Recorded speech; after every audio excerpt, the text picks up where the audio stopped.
Bonsoir Alexandra, François Cuxac. Bonsoir. Vous présidez la Fédération des promoteurs immobiliers. Le gouvernement voudrait plus de logements là où on en manque, c'est-à-dire dans ce qu'on appelle les zones tendues. Pourquoi est-ce que vous ne construisez pas plus, vous, les promoteurs ?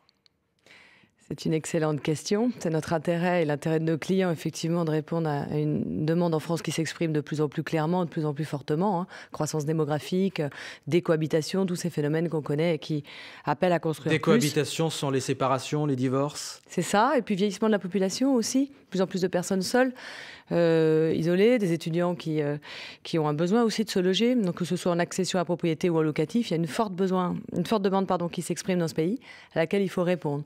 Et c'est vrai que les zones tendues sont des lieux, essentiellement d'ailleurs des métropoles. C'est aussi l'Île-de-France et puis c'est aussi le Franco-Genevois. Ce sont des lieux où il faut construire plus. Or, ce sont des lieux où les blocages sont absolument terrifiants. Qu'est-ce qui bloque ? Le sujet revient sans arrêt d'un gouvernement à l'autre et ça n'avance pas tellement. Oui, ce qui bloque, c'est qu'on est aujourd'hui rentré dans une économie qui est une économie suradministrée, qui a produit beaucoup plus de règles et de règlements qu'elle n'en a éliminé au fur et à mesure des années. Vous parlez des normes pour la construction des logements ? Je parle des normes pour la construction des logements, mais je parle aussi d'une certaine forme de bureaucratisation de notre société qui fait qu'on ne peut plus déposer concrètement, par exemple, une demande de permis avant d'avoir fait une dizaine d'allers-retours avec les services, qui peut prendre entre 6 à 12 mois, avant même de déposer une demande, par exemple. Ce qui signifie aussi qu'une instruction de permis de construire, alors que légalement elle doit durer 3 mois, est fréquemment portée à 6, 7, 8 mois, parce que nos documents d'urbanisme sont devenus tellement complexes, tellement fournis, tellement garnis, tellement denses, que plus personne ne réussit finalement à instruire des demandes. Bon, ça pour vous c'est une pierre dans le jardin de l'administration, mais pour ce qui vous concerne, pourquoi est-ce que ça marche pas mieux ?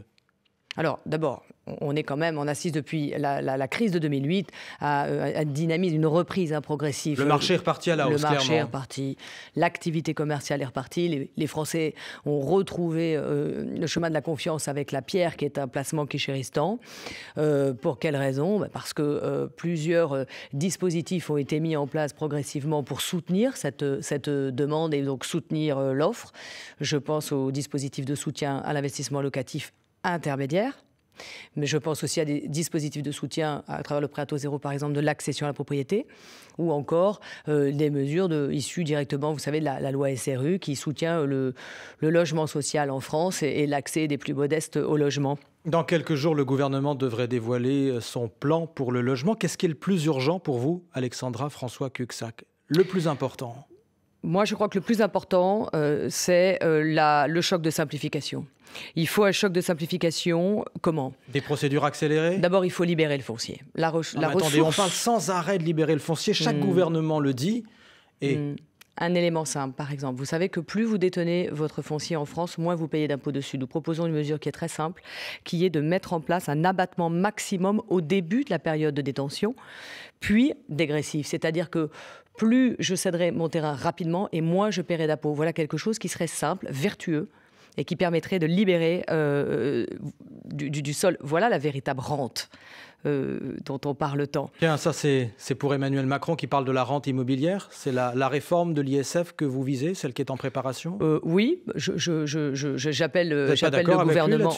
J'appelle le gouvernement à être raisonnable sur ce thème, parce que créer il n'y a pas de rente immobilière. Un impôt. Vous savez, le logement neuf, c'est tout un outil de production, de création.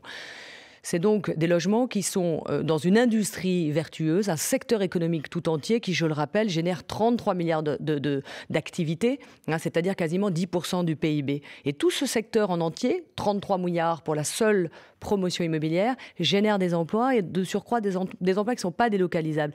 C'est donc un secteur économique tout entier qu'on veut laisser dans une taxation qui devient d'ailleurs de plus en plus rare, puisqu'il semblerait que seul l'immobilier pratiquement serait taxé. La politique du logement coûte cher, 40 milliards par an. L'État veut faire des économies, notamment sur le fameux dispositif Pinel, des réductions d'impôts pour ceux qui achètent un logement et qui le mettent en location.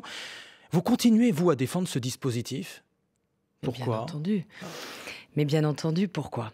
Parce que Si on souhaitait un marché complètement libre du logement et de l'immobilier en général, il faudrait commencer par réformer en profondeur notre secteur, c'est-à-dire déréguler, déréglementer le choc de normes dont je vous parlais tout à l'heure, de manière à ce que le marché s'exerce véritablement. Mais si on ne laisse sur ce marché que les contraintes administratives, techniques, réglementaires, etc., on se retrouve avec des pressions et une incapacité de produire conformément à la demande. Mais vous trouvez que le dispositif est efficace pour ces constructions de logements dont on a besoin? Je vais vous dire pourquoi. Parce que les précédents dispositifs de soutien, je pense par exemple au dispositif Robien, qui était en vigueur en 2009, depuis ce dispositif-là, qu'est-ce qu'on a fait? On a réduit de presque 40% les plafonds de loyer. On a donc calibré le dispositif de soutien en plafonnant les loyers. Et d'ailleurs, il n'y a pas de vacances locatives dans le logement neuf. Tout est loué, tout se loue très bien. Qu'est-ce qu'on a fait d'autre? On a corrigé les erreurs du passé en recentrant sur les zones denses.